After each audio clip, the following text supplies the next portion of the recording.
can you really check your herstory and yourself? Stop playing politics with my Punanny. Stop playing politics with my Punanny.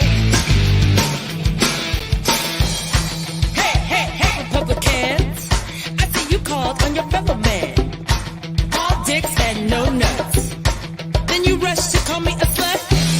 I'm standing up for what is mine. Call me the rib, but I'm really the spine of this whole great nation. Ain't gonna put me back on the plantation. No, stop playing politics with my Punanny.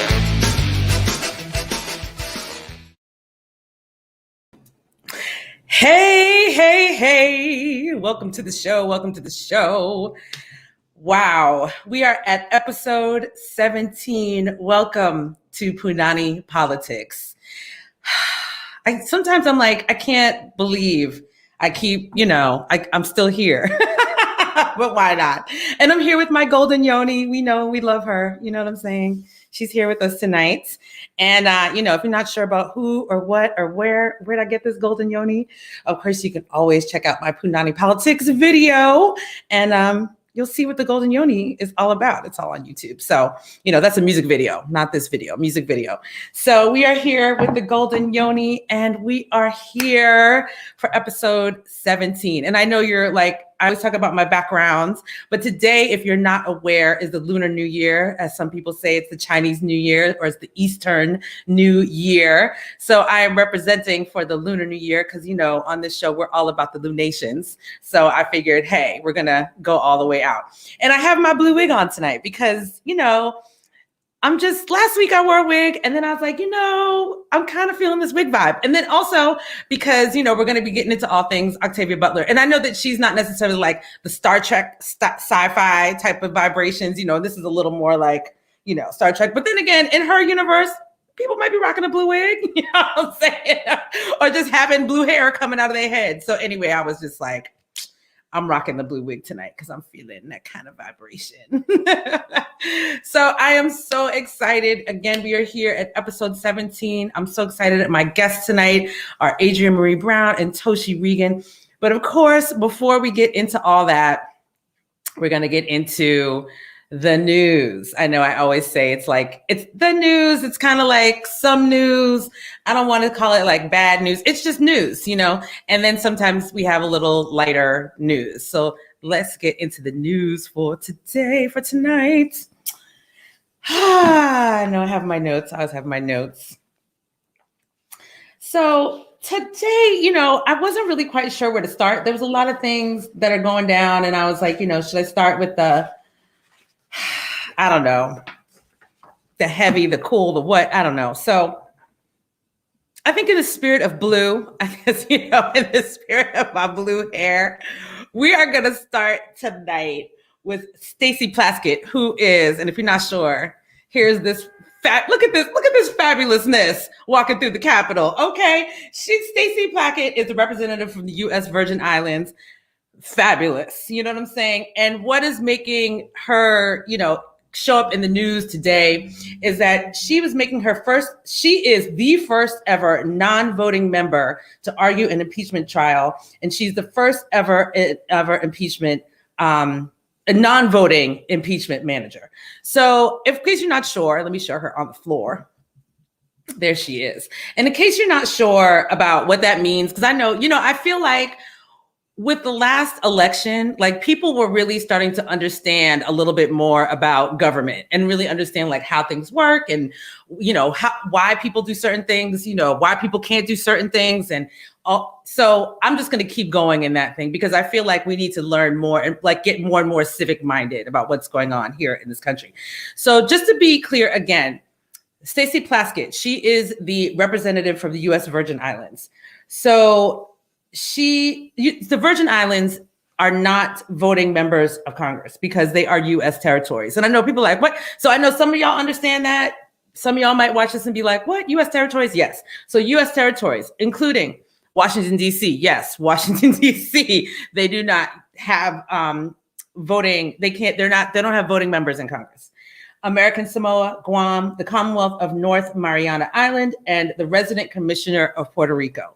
So all of those entities, territories, those folks do not vote in Congress, but they can, as Stacey Plaskett so brilliantly let you know, or let us know why the former, occupier needs to be impeached. So I just wanted to shout her out because, why not? She's fabulous.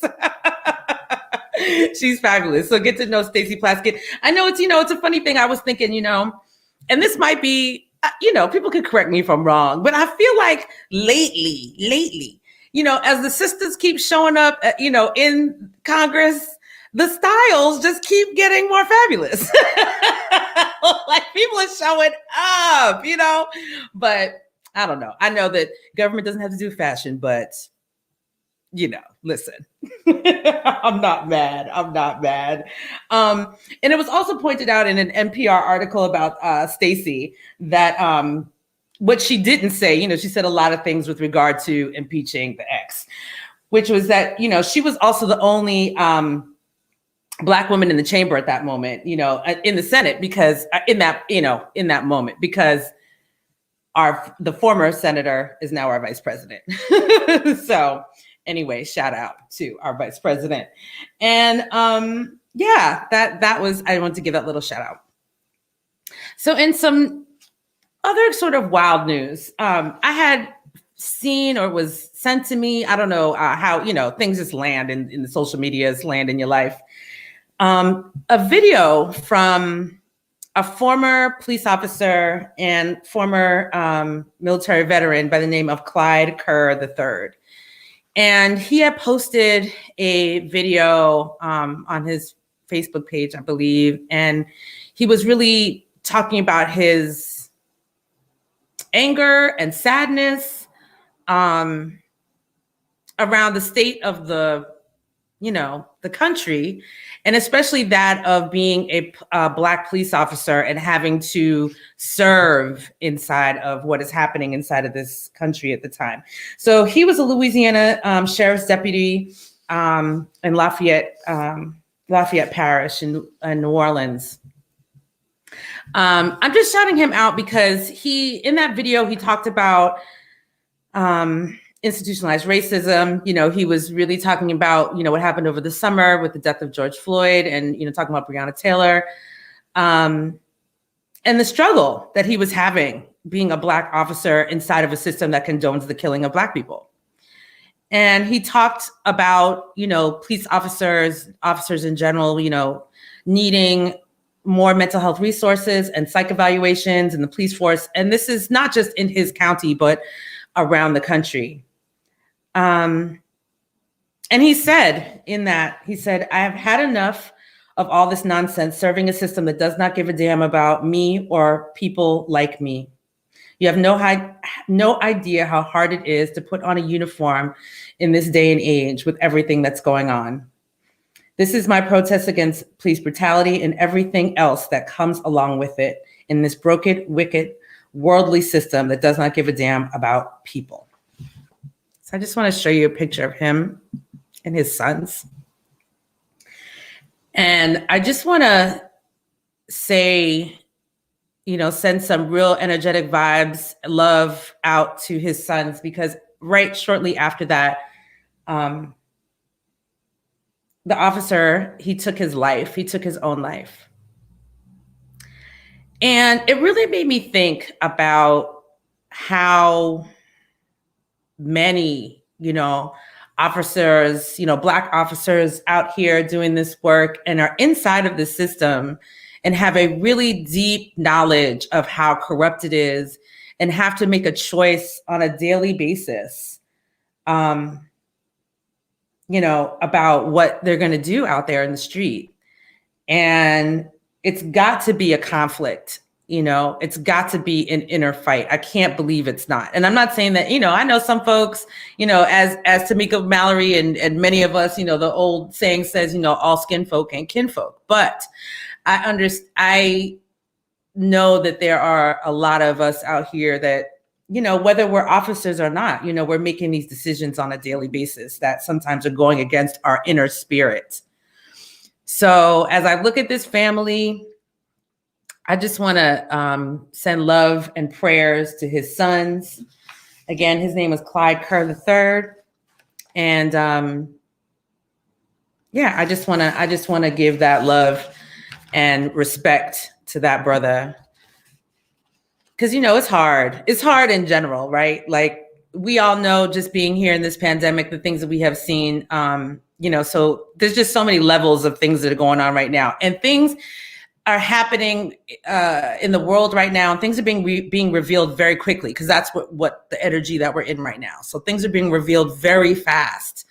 So I think there might have been a time where people would have just continued to go on and just live. But now folks are making some other decisions and really reevaluating. So again, just my love to that family in this time.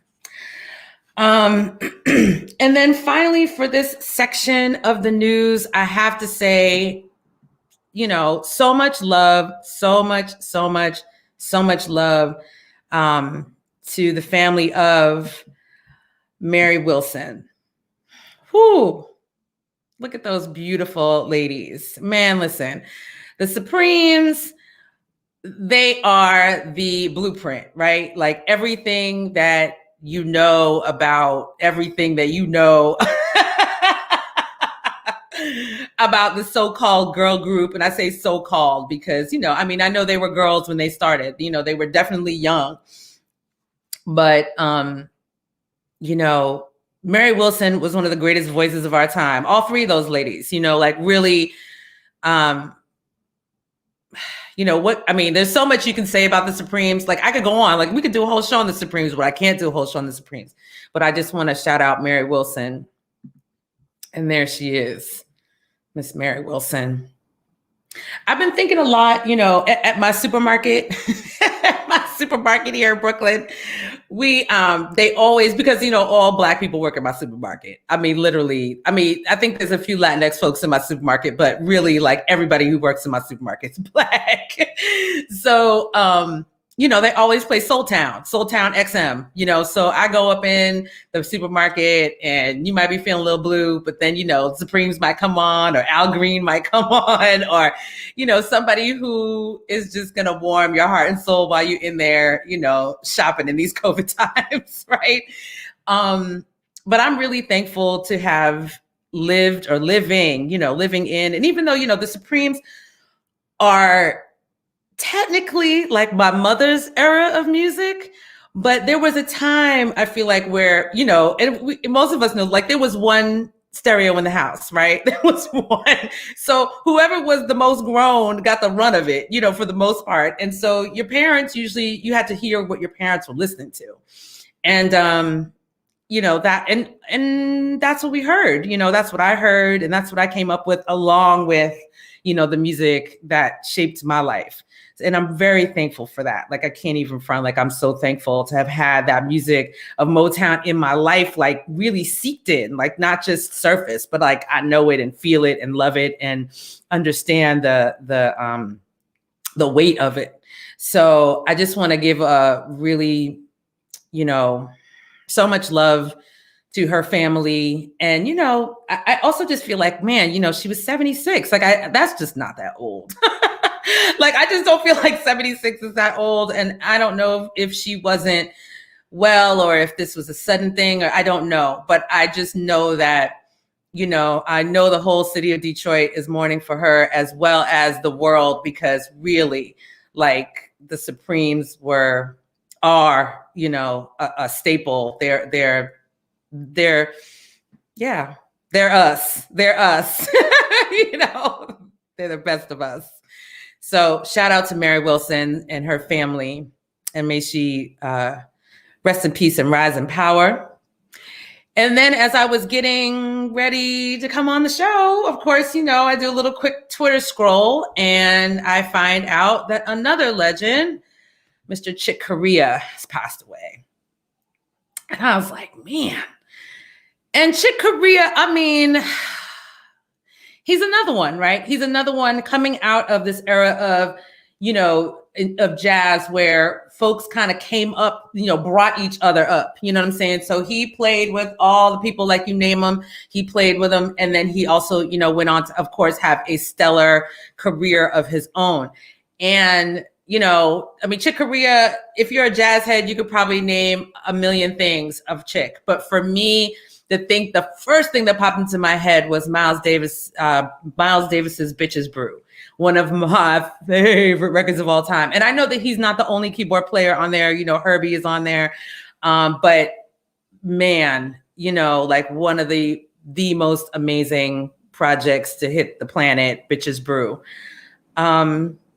So again, Chick Corea, 79 years old. Again, I still just feel like not old. And I know people might be like, what do you mean not? I'm like, 79 just doesn't, I don't know. And, but I did read that he wasn't well, and I didn't know that. So I just want to, again, give love, shout out to the family of Chick Corea in this time. And man, I just have to say, like, we cannot take these folks for granted, right? We cannot. When I think about Mary Wilson passing away, like, I know personally her contemporaries. Like, I know them. You know what I'm saying? Like, I have broke bread with them. I have sang with them. You know what I'm saying? Like, and it's so it's not a game. And I know that there are a lot of people that I know personally who are really feeling the loss of her, because they grew up together, literally inside this music business. And so I just want to, give a shout out again to everybody. It's quite a time, boy. And in a time where we can't do our fanciful memorials, because right now there'd be all kind of memorials going down. There'd be parades in the street.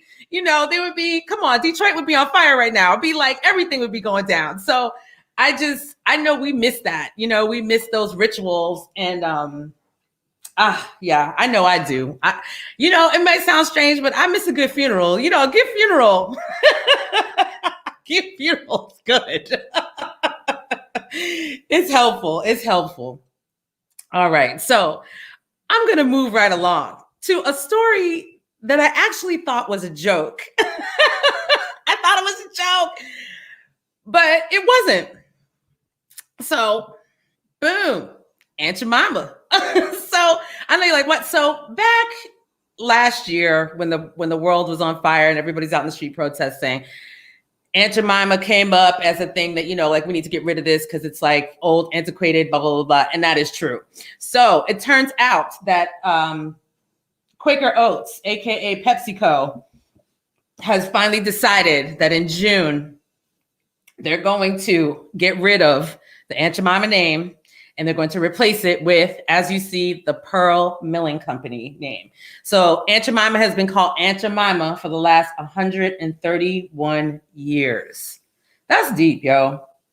And so, my thought around this whole thing was when I first heard about it, because, I'm really kind of over, in a way, like people talking about, okay, that's terrible. We'll take the name down and then, y'all can love us again and keep buying our products. But I'm always like, that's cute. Where's the money, right? So the money, according to the New York Times, the company, that would be PepsiCo, AKA Quaker Oats, is pledging, I guess in June, I guess when this whole thing turns over, $5 million to support the Black community. So I often wonder, like, what does that mean? What does that mean? Like, when people say that they're going to support the Black community, what does that mean? Like, I have no idea what that means. And $5 million really ain't enough, PepsiCo. Like, it really ain't enough, PepsiCo. But, it always, it makes me wonder. But that's what they're saying they're going to do. But I have to give it up to Jamal Green. I was reading, he was a civil rights advocate and former mayoral candidate in Chicago. I don't know Jamal, but what he said was, Aunt Jemima syrup, he said 130 years ago, two white men created Aunt Jemima syrup, took a Black slave archetype and made her the face of syrup for profit. Today that ends. Aunt Jemima is finally being replaced. Those white men made billions appropriating Blackness, and hopefully they're rotting in hell. You gotta love Twitter. People just like let their voice be known. But anyway, that's happening. So come June, you won't see Aunt Jemima on those boxes anymore. So, you know, if you're a collector, it might be time to collect because it's going to be gone. Anyway, moving right along. One of the really funny things that happened that tickled me, and I think a lot of people saw it, was the Zoom cat. The Zoom cat was so amazing. So I know you're like, some people are like, what are you talking about? If you Google the Zoom cat, there was a court hearing that was supposed to take place, as you can see there. And one of the attorneys somehow put on the cat filter for Zoom and he couldn't get it off. And it was very funny. And I'm not even going to put a whole lot of energy into it. I'm just going to say, if you need a laugh, if you need some comic relief, if you need a moment of peace, laughter, just Google the cat Zoom call and make yourself happy. Make yourself happy because Lord, it was amazing. And finally, in our news for today, I'm excited that tomorrow is the release of the film Judas and the Black Messiah. So that is the Fred Hampton film that's coming out. Starring, I'm looking at him, Daniel Kaluuya and Lakeith Stanfield. And if you're not sure about the story of Fred Hampton, if you just don't really know what it's all about, I would suggest tonight, like before the movie even comes out, tonight, you can go on YouTube. There's a whole Fred Hampton documentary on YouTube that's amazing that you should know about. And if you're not sure about all the things Fred Hampton, but this is really a story about the infiltration of the Black Panther Party, and Lakeith Stanfield plays William O'Neill, who was an FBI informant, who basically was instrumental in having Chairman Fred killed. And I'm looking forward to this film. I know there's a lot of great folks that have been involved in this film, so and including Fred Hampton Jr. So I know that it's not going to be any, it's going to be on the up and up. So I'm really excited. And it opens tomorrow on HBO Max. If you have HBO Max, you can check that out. And it's also in theaters. I know it's weird to say that because, like, here in New York, there's no theaters open. So I don't know where theaters are open, but if you happen to be somewhere where theaters are open and you're taking the chance to go in there into the theater, you can. But otherwise, it's going to be on HBO Max and you can check that out. Also, if you go back to episode, I think it was my very first episode. I was talking about no-knock warrants and with regard to Breonna Taylor. And I played a little clip from that Fred Hampton documentary of his wife, Akua and Jerry, talking about when the police broke in and killed Chairman Fred and, would have killed her. And it's really amazing that she's actually here to tell the story. But you can go back and you can check out that clip, or you can also check out, the whole Fred Hampton documentary that's on YouTube. And, is that? Yeah. I'll just leave it there. I'll leave it there because you can check out the whole documentary. And we're going to move forward. I'm so excited. Tonight, as I said, is the new moon in Aquarius. And on the new moons, in my moon videos, I always shout out, give love to my friends that I know dearly. So, you might look and see somebody And if you do, hooray, I'm always like support my people. So right now, let's get ready for the new moon in Aquarius.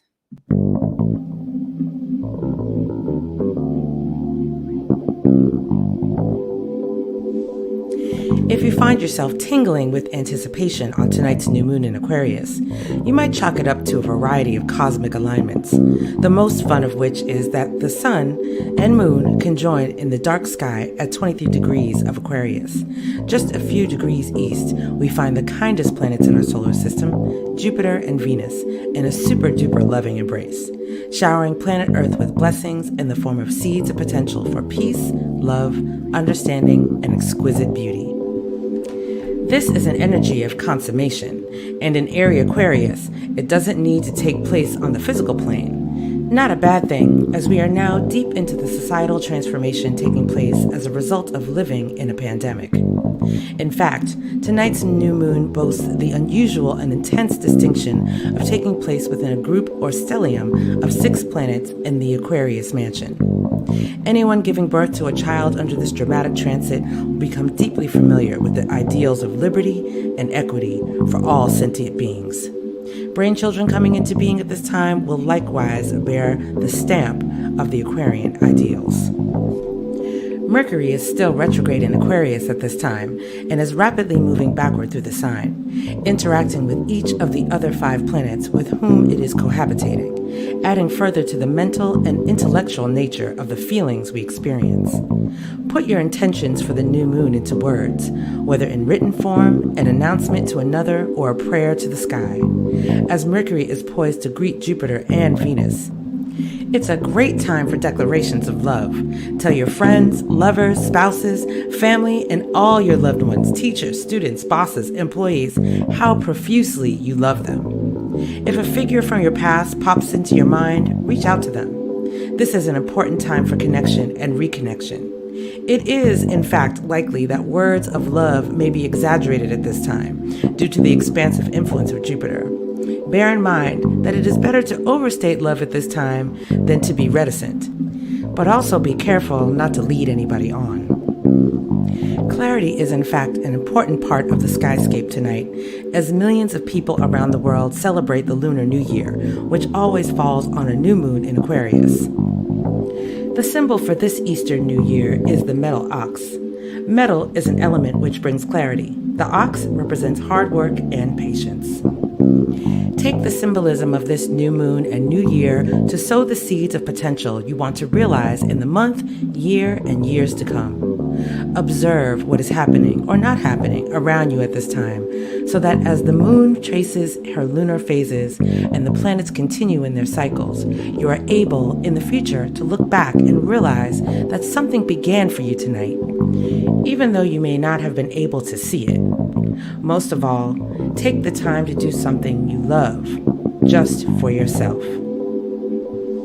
For more of Moist Paula's cosmic commentary and music for all astrological occasions, visit zodiacsoundtracks.com and follow on IG at Zodiac Soundtracks. Happy New Year, and welcome to the new moon in Aquarius.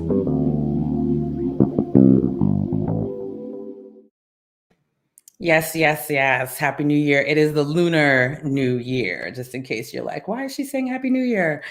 It is the Lunar New Year today. So thank you, Moist Paula, for our moon forecast. Always on point. I love her forecast. As we talk about the new moon, and new moon, you set new intentions. And I was talking with one of our guests before we came on, and I just want to say, I think my new moon intention is, I'm gonna get some help up in here. I'm setting an intention for some other hands on deck, because I feel like, oh my gosh, like sometimes I feel like I'm running to my computer to get here to be with y'all sometimes, because Thursday is just one of those days. But I am so excited. I am so excited to bring to the stage two of the most beautiful people in my life. That's all I'm going to say. Just two of the most beautiful people in my life. First, I have Adrienne Marie Brown. Yay. And Toshi Reagon. Hey. Hi, Toshi. Hi, Boo. Can you hear Shelley? I cannot hear Shelley. You cannot hear Really? Shelley. Okay. I can hear hear you. Shelley. You hear me? Well, that won't work at all. Can you hear Shelley? I hear Shelley and I hear you. So let me I don't tell hear y'all her. while we're working out these technical difficulties. Yeah. So Yes. Toshi is the most fabulous. So she was running from one, I fabulous. could hear the event to music another. before too. So Well, Interesting. I think Shelley has folks working on the technology piece, maybe. No, I do No. not. We got to work it out ourselves. All right. Toshi says she could hear the music before, but just can you see Shelley like moving and all that? But there's just I no can sound. see Shelley. I can see her wig. Everything is beautiful. Isn't she so cute? Okay, but can't hear a thing. Can't hear anything she's saying. Maybe should I log off and try to come back in and see? Yes. Yeah. Let's try it. That usually works. Let me see. I'm gonna leave. We're gonna miss you.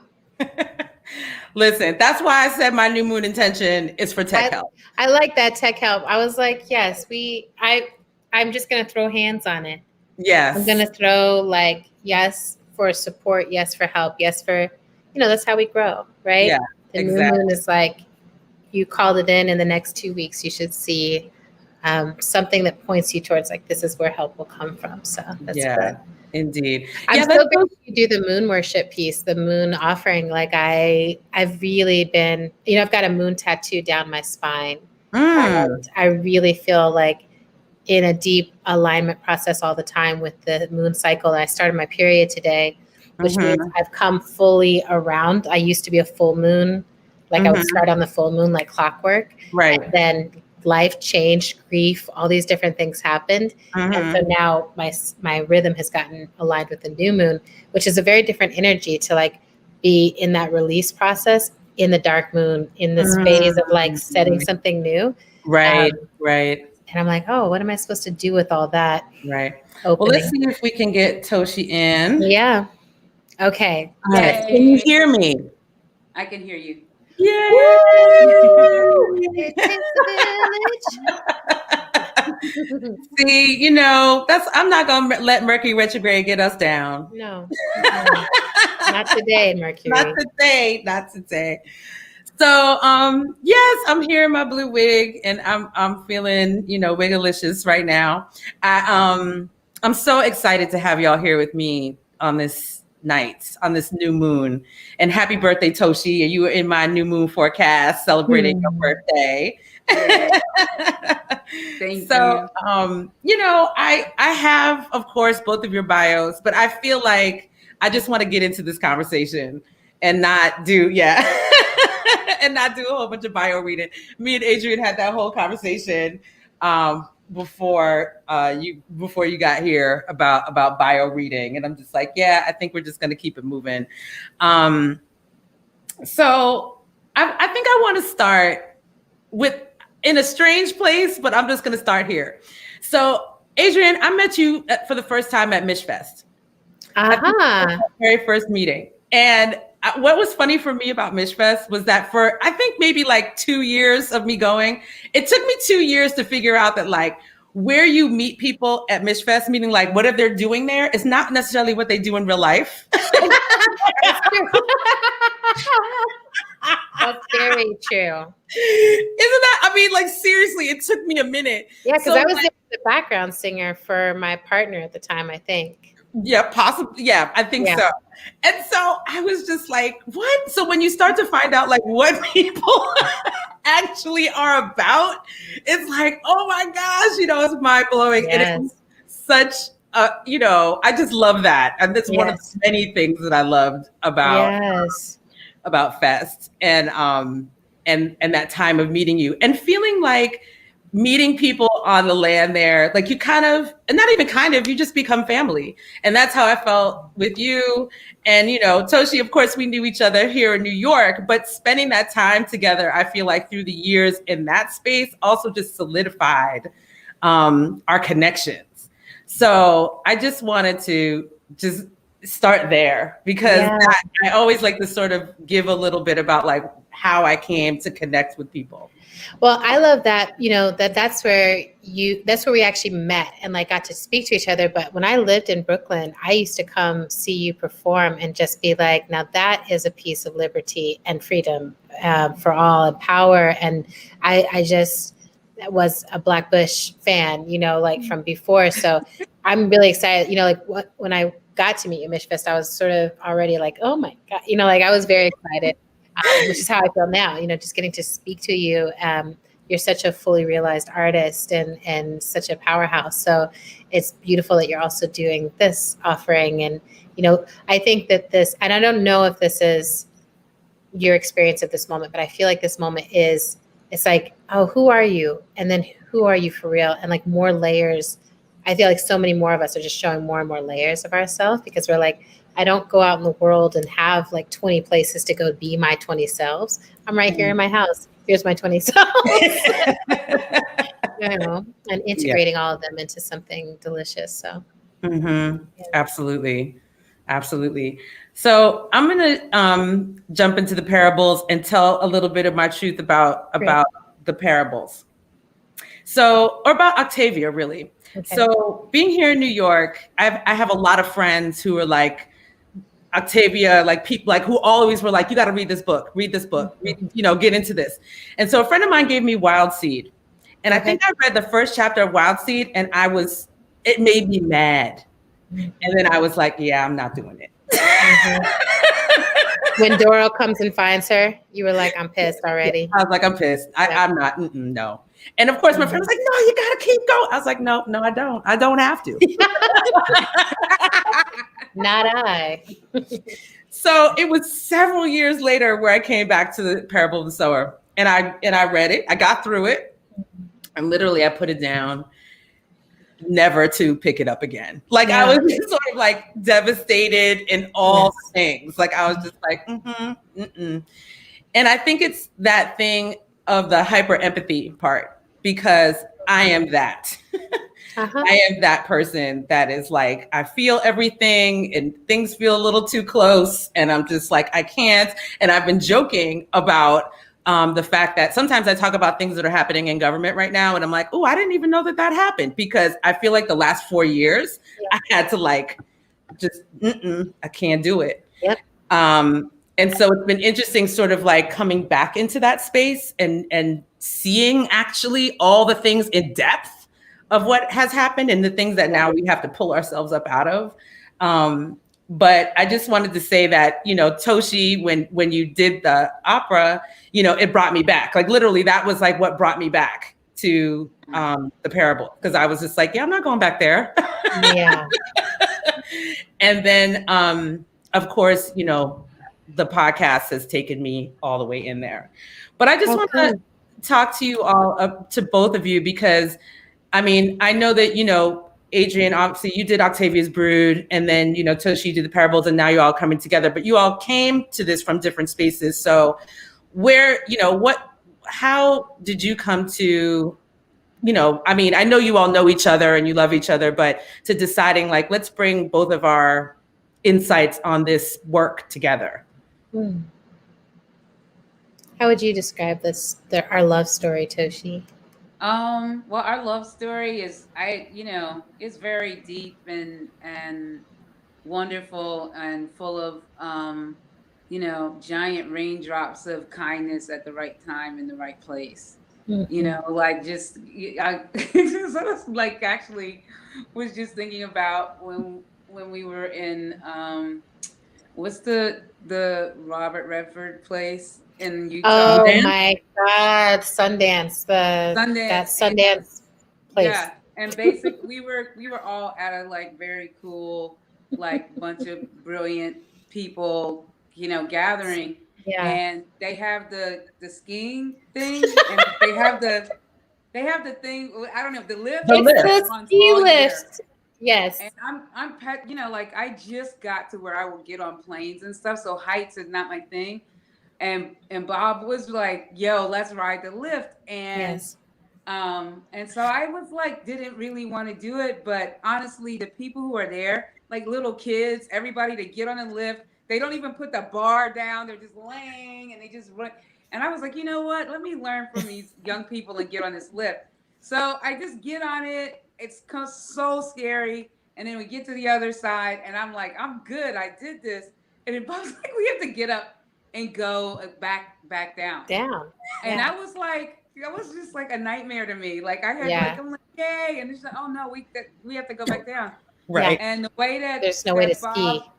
Yeah, the way that that Bob got me through it, because I was petrified, is she said, we're gonna sing all songs about mountains.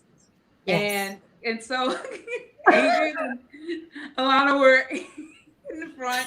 We were in the lift right before y'all. Right.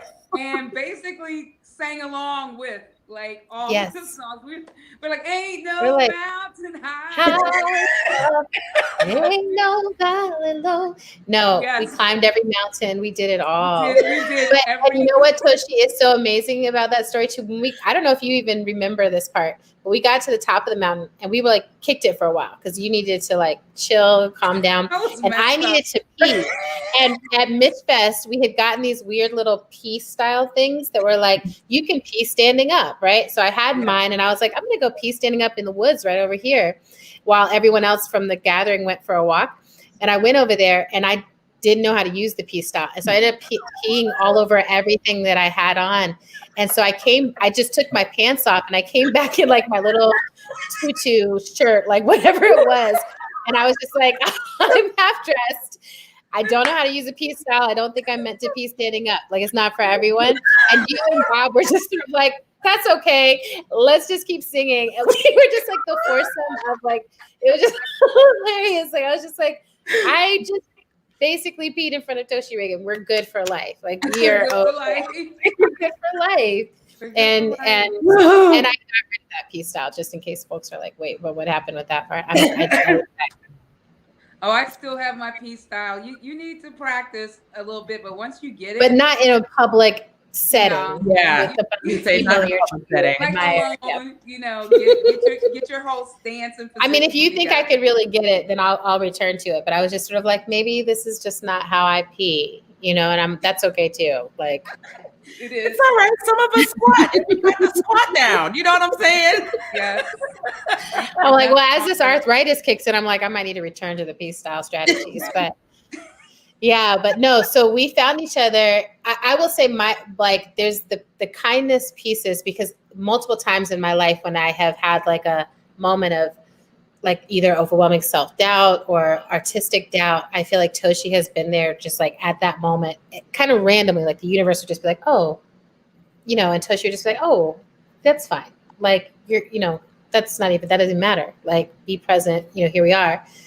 And Toshi was doing the parable opera journey and I was like dipping in, coming in, finding about it, like hearing about it, showing up while doing the Octavia's Brood and then Emergent Strategy, which is like strategies pulled out of Octavia's pages. And we just kept dancing and like, oh, there's something, we're both up to something that feels very aligned and very deep in terms of the scholarship. And so I think I was the one who reached out to you and was like, I'd like to actually do a podcast, like where we just read this together. And without a sense of like, what would that look like? But knowing that what I've learned about podcasting, which is like, I just like being in conversation with people. That's all it is. And I would love an excuse to regularly be in conversation with Toshi about the world. And we did 2 different interviews with Toshi for my other podcast, How to Survive the End of the World. And both of them were like, Toshi's such a profound thinker. This will be good. Like this, even if in my mind, I really thought of it as kind of interview style. Like I'll interview Toshi about the parables. I'll sprinkle on a little cayenne pepper at the end and then we'll be, the dish will be popping. And the rhythm of it, I think is really beautiful. Like Toshi mostly does the summary. I come in with like sort of scholarship questions. We apply it. We try to bring it and make it present. And the conversations get more and more profound, I think, as the story gets even deeper. Because I think what you said, Shelley Nicole, like that's a lot of people I think experience it. Like you read it and it's just like, fuck, this hurts. This is hard. And so people put it down and we're like, okay, but we're in it now. We're living in it. And so we have to see more than that hurt. We have to return as scholars to it. Yeah, I feel like, when I read it, there is an understanding, there was an understanding inside of me that like there was a real possibility that we were on our way here. Yes. And I think that's the reason why I was just like, because no, seriously, because yes, when you know and you see and you feel and that we always have a choice, right? As humanity, like we always have a choice. It doesn't have to go that road. But then you have to, do that work of humanity to get people to understand that we really are one and we are all human first. You know what I'm saying? And that's the part that feels a little like, because when we look out in the world and we see what's going on, you know, it can be overwhelming and thinking how to get people to see our humanity. You know, people are out here talking about equality, but I'm like, but you know, if people don't even think you're human, then where do you know, how do you start? Yes. You know? I think about Cicely Tyson in one of her last interviews, the one she did with Gayle King, and she was talking about when she was on the did an interview after Sounder, and the interviewer said that he admitted that he felt kind of funny that the character, and I'm sorry I'm not remembering, I know Paul Whitfield was her husband, but I can't remember who played her son. Was it Kevin Hooks? I felt like he was the old, it was Kevin Hooks. It was Kevin Hooks, okay. Yeah. And in the film, of course, they're a family, so he calls, you know, Paul Whitfield dad. And so the interviewer says, well, you know, I felt kind of weird when, you know, the character called him dad. And she was like, well, do you have kids? And he was like, and he was like, well, what do you call your kids? Or what do your kids call you? And he was like, dad. So then that was a real trigger for her that like, these folks don't think we're human. Yes. So it's just an interesting moment. Yeah, I think that happens a lot. I think Octavia's work opens people in that similar way. You know, it's just like she shows the intimacy of a family, Black families, Black Christian families, and how, you know, and Toshi always reminds me of this. It's like, what does it mean to actually embrace diversity? It means to actually be able to see the humanity in all these different people who seem very aligned with you and people who are very, very different. So, yeah. Yeah. I didn't want to read Parable either. I read all of the other books. Like the other books, I just like, I got Wild Seed, yes. But Parable, I definitely, you know, my mom and I gave it to each other for Christmas, and she would just like took off with it. And I've like read a couple of pages and I was like, no. I mean, no. And then as Toni Morrison, who like when we were at, taught a course at Princeton for her, you had to have a text. And and Toni and Mom picked Parable of the Sword, and I had to read it. And it's you get through that first thing, and then you're on your way. I got carried away by it. You know, it's so much motion happening, and the voicing of Lauren Alamina is you know, you just can't help it. Like you're like, okay, I'm gonna be where she is because look at what's happening. You know, right. Yeah. So I know from, of course, checking out the podcast that you did, I think like the first 6 episodes pre-pandemic. Yes. And then you came back, you know, post-pandemic and, you know, post George Floyd, I believe, right? Yeah. Yep. So tell me about that transition, because I can only imagine as you are reading this book to each other, to the world, you know, breaking it down, and then you're watching the world literally like, not that we hadn't already been a little broke, but break down in a way that's really palpable, you know, that's really like, wow, you know, we're quarantined. So can you talk about that? I mean, at least, you know, how you all, you know, when you paused and then came back, you know, what was that sort of in between time? Like, what are the conversations there about that? Because we all of us were losing our work in the process, you know, our livelihoods were being turned upside down. So can you talk a little bit about that? Yeah, I mean, I will say for me, it was the first 6 episodes were like at the end of a very, very hectic moment in my life. You know, I was like, Toshi, we've got like one day, we got to just do everything. And, you know, it's just like so intense. And we were trying to record them in a timeless way because we were like, we're not sure when these will come out, but the text is a timeless text. And this close to the starting point, you know, it starts in 2024. So this close to the starting point, you start to have a mindset of like, oh, you know, people who are 12 this year are going to be Lauren Olamina's age when, you know, soon. And you start to have a sense like, where will I be? You know, what if I'm in Southern California and something happens? Or you just start to have that sense of prophecy and prescient, we're aligning with something that was foretold. And so when we came back, for me, it felt like, oh, we've just made several moves that put us even more on the path. And, Toshi, I think you can speak to this. You've been such a good teacher for me. And like, it wasn't like Octavia was just like, I see, fortune. It was like really looking at like, here's what is playing out. And this is the inevitable next part of that. And it felt like this pandemic is an inevitable part of a story that ends us up with people trying to burn everything down and very disconnected from the idea of community and society and the who gets to have and have not. In a conversation I had recently with my friends Janine and Kat for the podcast, Kat made the point that like it's not like everyone quarantined. It's not like everyone has had the same experience of the lockdown. It's like people of wealth and means of some sort have been able to stay safe inside while poor people have brought them things. And it was so like jolting for me because I was like, that's how we get to this walled community, right? It's just sort of like there's some people who stay safe, and they keep fortifying rather than softening into mutual aid, softening into collectivism, softening into redistribution. So I think for me, it was coming back. It felt so good, actually. Like we released the first 6 episodes, but the whole time we were sort of chomping at the bit to be able to be in the more current conversation. And I think now we're about to start the talents, and it feels so good that we'll just be like right up in real time with it. Yeah. Yeah. And I think also when we did the first 6, like I was just really I was like, should we start over?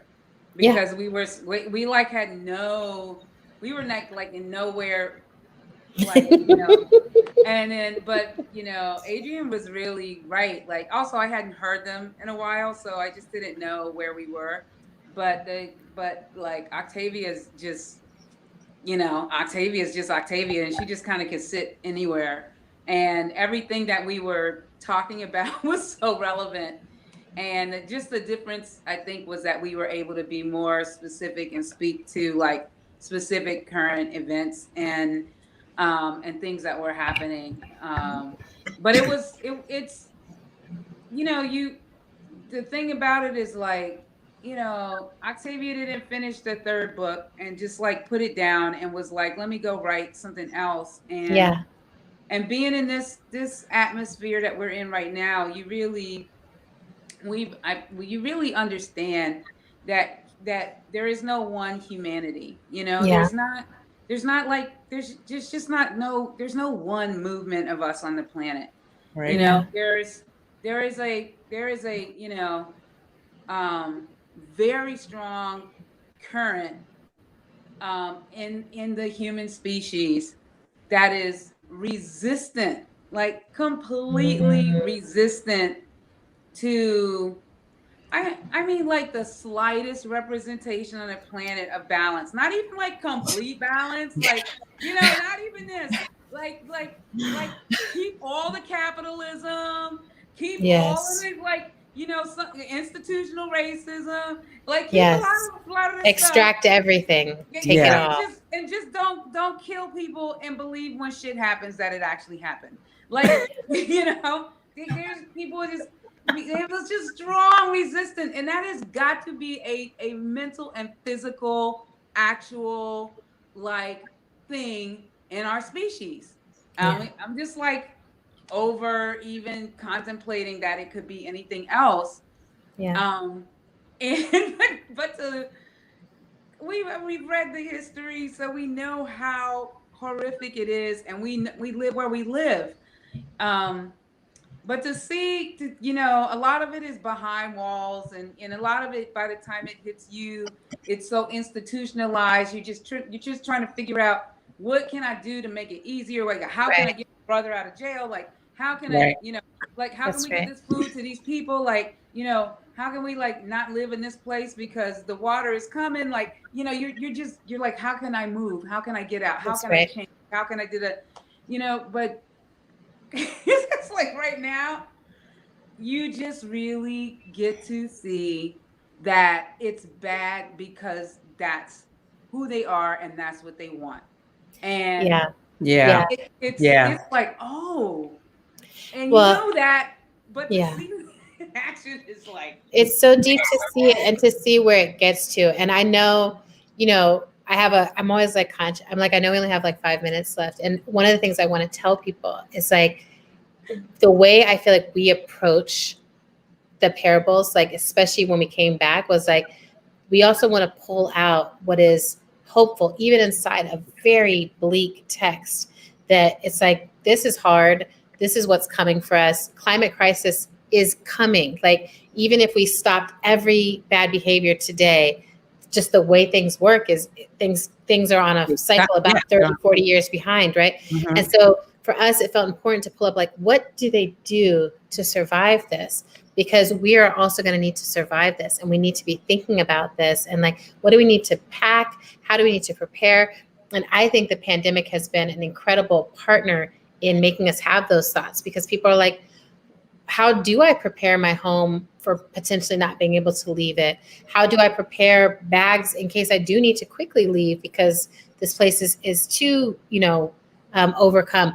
Where is the safest place? A lot of people are like, moved to be with parents or moved to be with friends or potting up, like, who are the people I actually trust to hold the same boundaries as I do? Like, I think having the podcast has helped me understand, like, what are the necessary skills that folks need to be developing alongside of that. So I just wanted to like move that in there, because I'm like, this is hard. Hard times are coming. Hard times are here.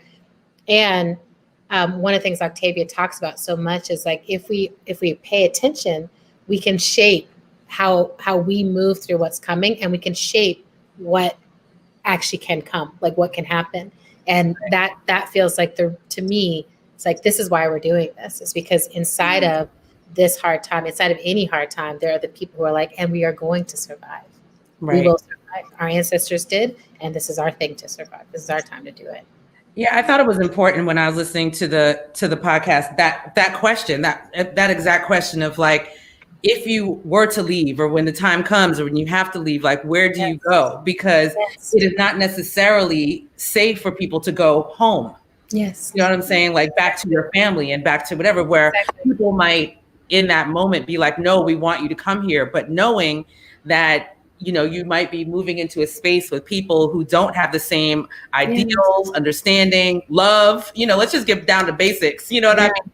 For you, that might put you in a worse situation, instead of, and especially being here in New York for all these years, like, and as an artist, like, we cultivate our family, right? We cultivate our family. And so knowing that, like, I said to my mother the other day, I was like, the thing about being here in New York is that no matter what happens to me, I know I'll never be homeless, because somebody will always be like, come, I got a couch, I got an air mattress. That's right. And I understand that everybody doesn't have that, and that's a real, gift. But it shows, I think one of the things too that the parables do quite brilliantly is talk about, like, how do you quickly connect? How do you quickly assess who you can connect with in those moments? So I'm like, yeah, it's great to have community, but Octavia, one of her great lessons is you never know who you're going to end up in the apocalypse with, right? Like, I have a beautiful community, but I was in rural Italy when this shit started hitting the fan. And I had to be like, do I cut my whole trip short? Do I go to some of my friends or family? I chose to go be by myself in a little studio apartment on the ocean in Hawaii. And that had lots of pros, but it also had I was like, I am alone. Like, nobody is touching me. That is I'm never going to make that choice again in a pandemic. I will always, if I have to choose hugs over beaches, I will choose hugs over beaches every time. Now I know, so you learn. Amen to that. Yeah. Hugs matter. Hugs do matter. Yes. Be touched. I just want to talk about, moving away from a little bit, but kind of still on it. I was just touching on how we're in this pandemic. We're not necessarily able to do our work as we were doing before. And, thinking about you, Toshi, and, parable opera is a whole, it's a huge thing. And how have you been navigating bringing it back in some sort of new imagined way, or, you know, what is that looking like right now? I mean, you know, it was booked, and then, you know, everybody had to move their bookings. And last year, people moved to fall 2021, which was like, seemed like a really long, like, you know, oh yeah, we took a big jump. And I don't know if that's going to happen. I definitely think that there will be, I mean, the nature of the show is that it has like a basis, a foundation, but it's adaptable to where it ends up being. For different reasons, you know, it's an alive thing. So doing a podcast, honestly, really was like, made me think about certain things that we do in the show differently. Definitely this situation, I think, like, I don't know, it won't happen every time, but there's real opportunities for the community to kind of like inject themselves into the presentation in certain kinds of ways. And I'm really excited about that, because I know that I think people are going to do amazing things. And it's not always on stage, but it becomes, you know, like, we really settle down when we go places. So, Yes. But we have to think about it, like, technically, like, one of the things I said is, like, can we get in a room and sing together? And how do we do that? And can we travel together? And, you know, for theater, the budgets are really, really, really super tight. And for American theater, they're just very, very tight. So it's not like those budgets have changed. And in some ways, institutionally, they've gotten smaller. So there's not necessarily like room where people are like, okay, we're going to fly each person in this particular way, or we're going to, you know, do this particular thing. It's a lot.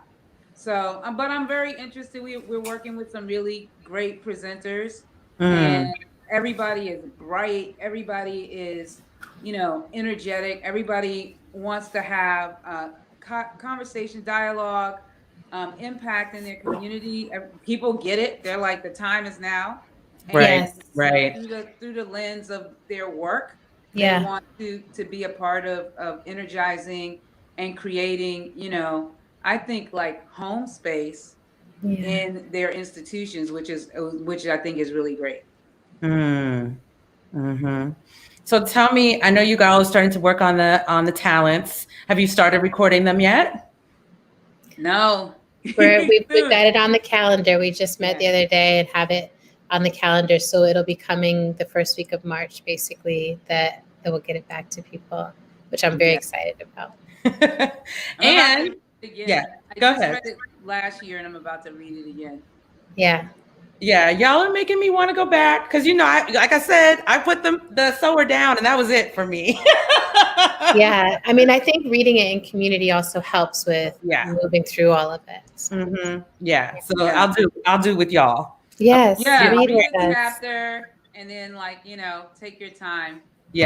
Because listening back to the podcast, I was a little mad that I wasn't like in time with y'all, because it really was like, it's like a masterclass on the book, because I didn't realize that you all were going to like have questions for people to contemplate and all that kind of stuff. And I was like, oh, this is amazing. And of course, not that you all wouldn't have been fabulous and got this honor anyway, but I totally understand why you're one of the top podcasts by the New York Times of 2020, because it was just so, like, even though you all were just reading, and I don't know how you all were interacting with your audience outside of that via Twitter, all that kind of stuff, but you could feel the community of it. And that was so amazing. I mean, I think too that there's so many people who've been reading this text both practically and spiritually for such a long time. So it feels like there's so many people ahead of us, you know, who are like, yes, ready. I'm ready for this.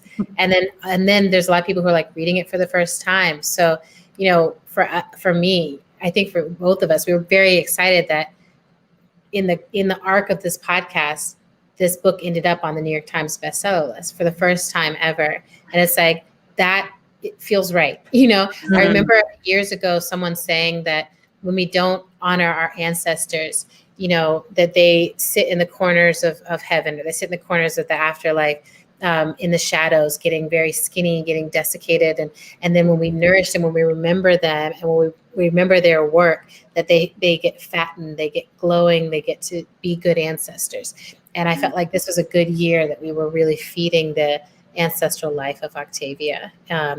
And not just us. I think a lot of people like Tanana Reeve and Monica were doing like a really brilliant series of conversations around like, what was Octavia telling us? Like Octavia tried to tell us, and like, what did we hear? Exit the Apple made this whole t-shirt series. It's like Octavia tried to tell us, and so folks are like really aware, like we're in an Octavian time, we're moving more into that time. And so I'm really excited. I'm excited that we get another season. And I think we can tell you this is like, we also want to keep going. Like after we do this talents, then we want to do Wild Seed, Mind in My Mind, and like kind of just keep bringing people chapter by chapter through all of her work, because it all weaves together very brilliantly. The ideas of community and pattern, and like really, how do we look at what's possibly coming and prepare ourselves to be the kind of humans who survive in those situations is deep.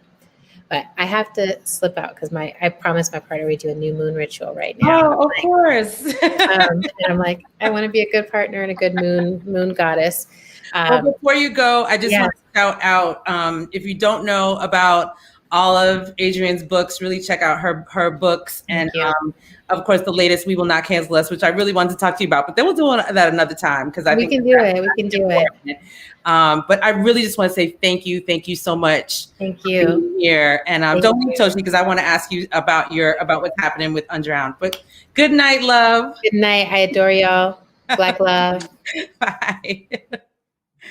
Hey, so yeah, I want to talk to you about Undrowned, because that was one of the things I wanted to wrap everything up with. So for those of you who are not familiar with Undrowned and Alexis Pauline Gumbs and the writings that she was doing around marine mammals. Thank you. I was gonna say something else that was gonna be totally wrong, around marine mammals. And Toshi then made companion music to go with that based on what she wrote. And then it just recently got on like a list, right? On like, it was like one of the songs on this. Like this queer, like, alternative music chart. And I was like, wait. It's so much fun because, Alexis Pauline Gumbs, like, follow her right now. Right now, she's every day writing these beautiful poems around her dad and growing up, and they're just and I think her dad also wrote poetry, and so sometimes like there's a poem from her dad, and then she like makes a poem and answer to his poem, and these beautiful pictures of her and her dad when she was little, and it's amazing. Like, wow, she is just I can't even. But she was writing these like, marine mammal meditations on Facebook for like months. And I would just wake up and like, go and see what she wrote. And I was like, can I like do something with these? Do you want to do some music with this? And there are a lot of them. Undrowned has like all of them. We did 11 together.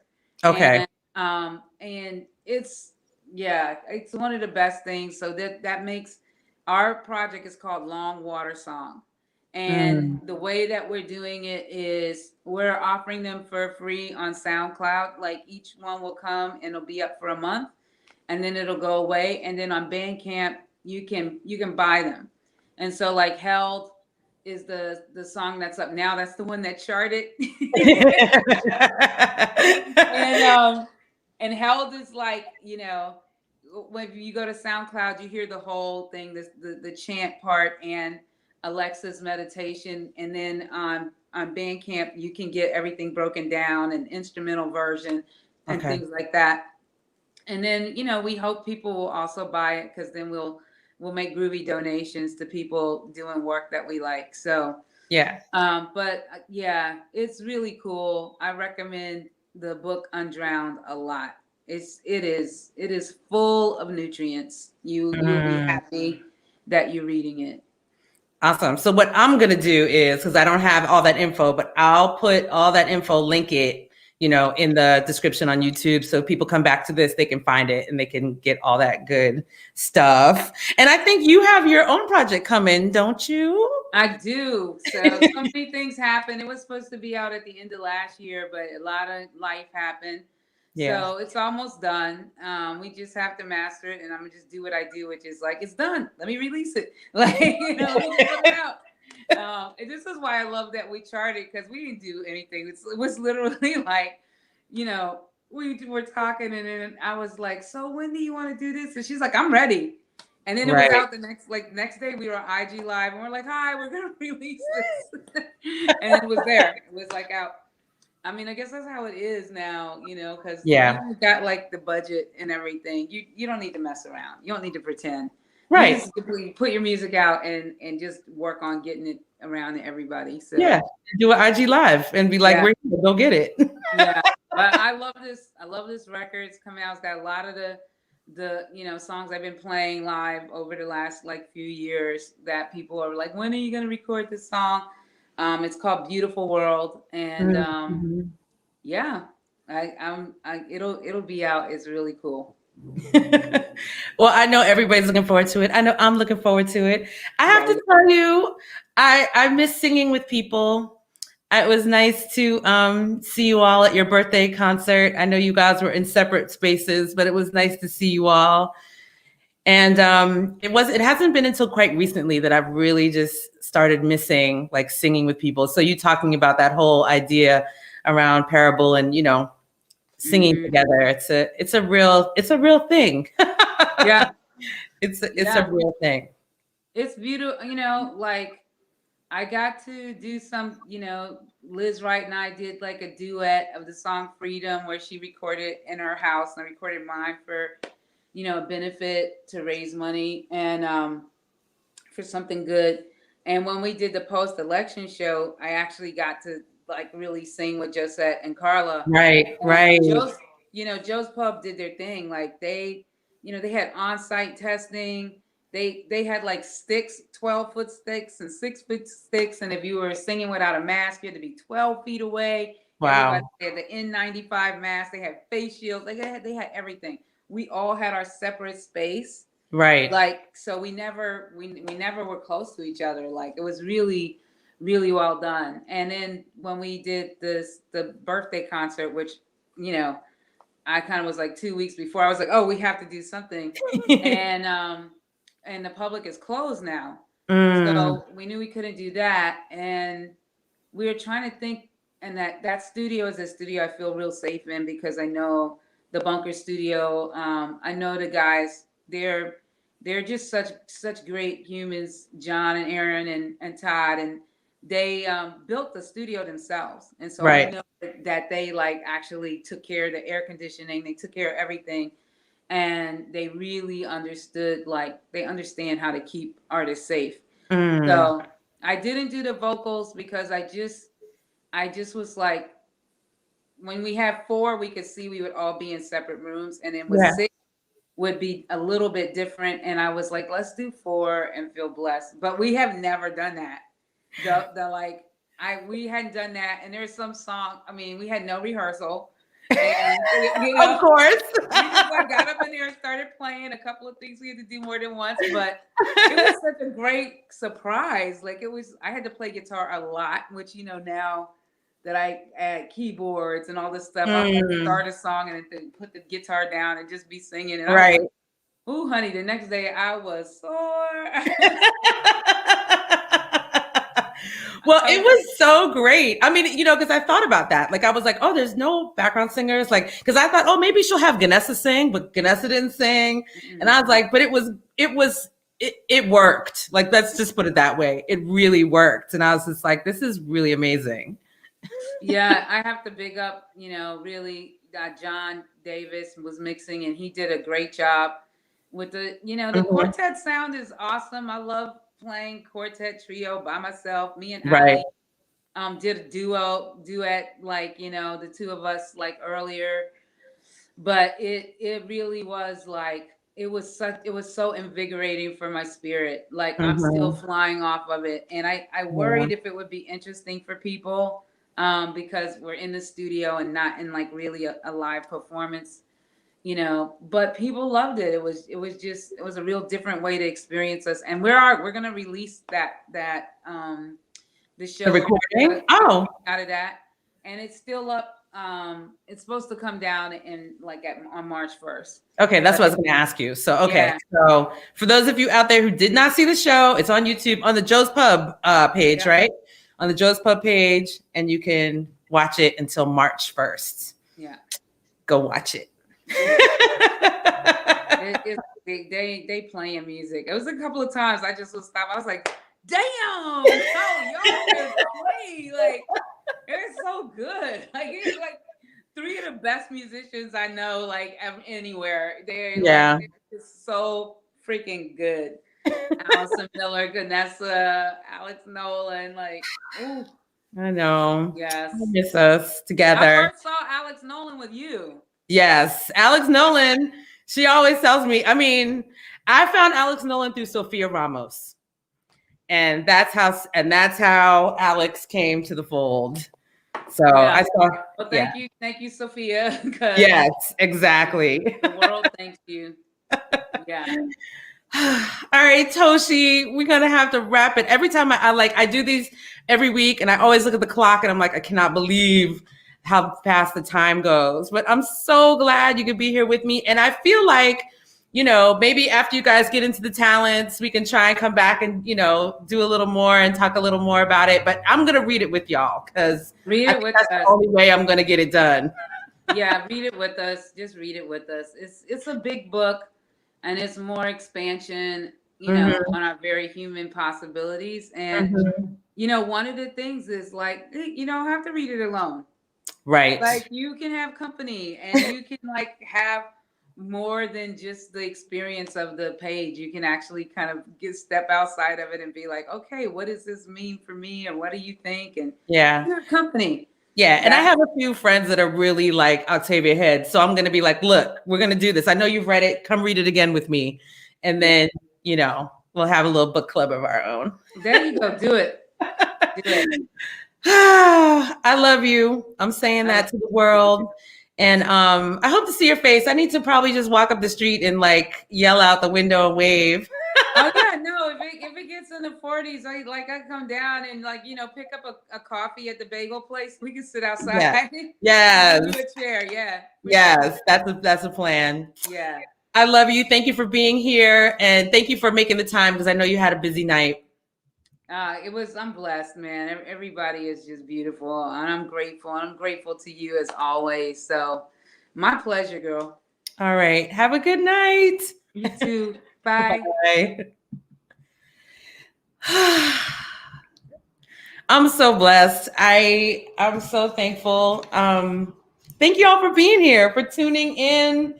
I'm not going to keep y'all too late tonight. I know usually I will close. I've been closing with like Black History stuff this month. So I'm just going to do a really simple thing because I just found out I had a whole thing planned. And then I realized like I wasn't going to be able to really honor the sister the way I really wanted to because I'm not even going to say who it is because I'm just going to talk about her next week. But I just want to give her the proper credit and due, you know, because that's what it is. Oh, my wig is coming. Look at that.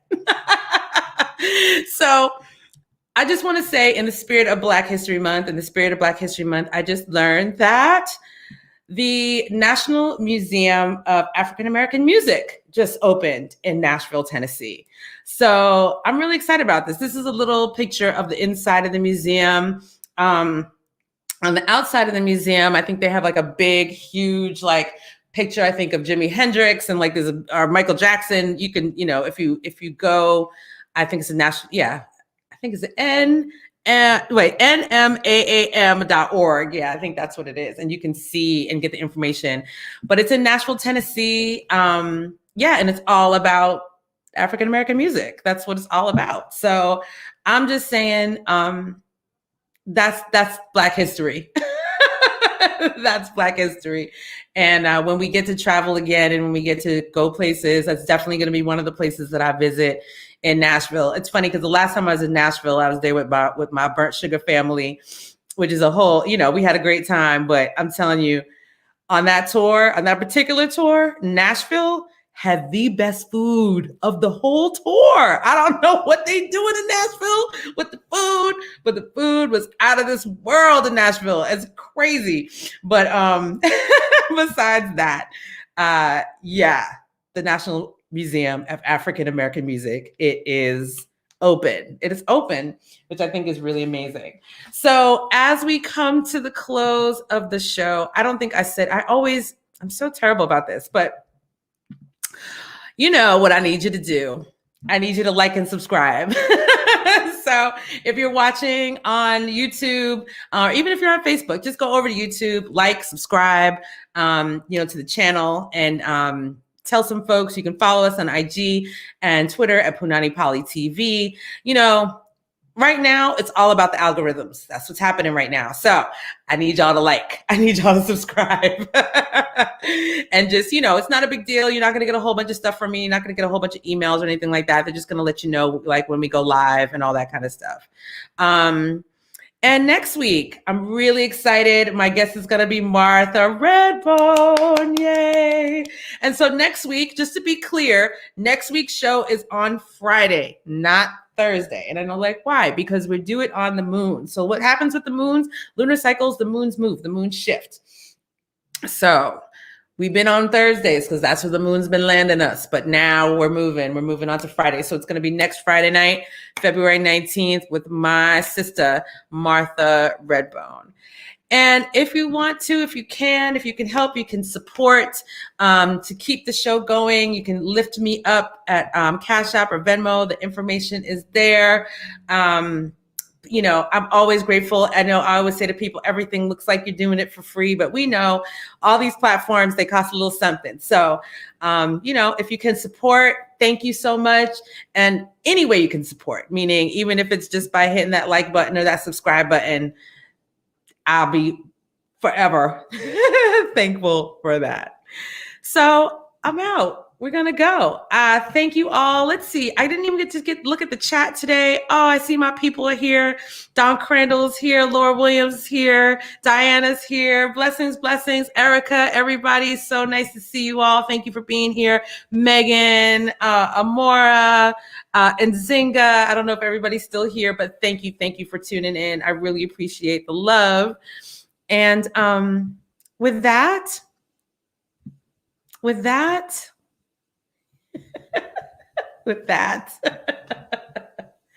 I'm going to say good night.